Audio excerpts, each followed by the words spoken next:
नमस्कार विद्यार्थी मित्रांनो, आपण काही महत्त्वाचे क्वेश्चन बघणार आहोत. महाराष्ट्रात मुंबई शहर जिल्ह्यात एकही तालुका नाही. द्विभाषिक मुंबई राज्याची स्थापना केव्हा झाली? 1 नोव्हेंबर 1956. प्रश्न तिसरा, महाराष्ट्राची पूर्व पश्चिम लांबी किती किमी आहे? 800.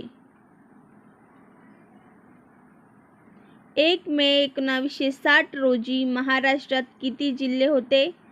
26. महाराष्ट्राचे भारताचे किती टक्के क्षेत्र व्यापले आहे? 9.36.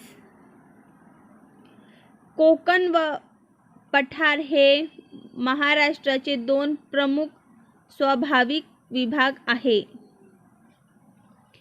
गडचिरोली, चंद्रपूर, यवतमाळ, नांदेड या 4ही जिल्ह्याची सरहद खालीलपैकी कोणत्या एका राज्याला भिडली आहे? तेलंगणा.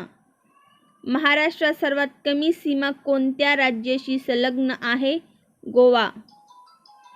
कोणत्या प्रशासकीय विभागाचे क्षेत्रफळ सर्वात कमी आहे? कोकण.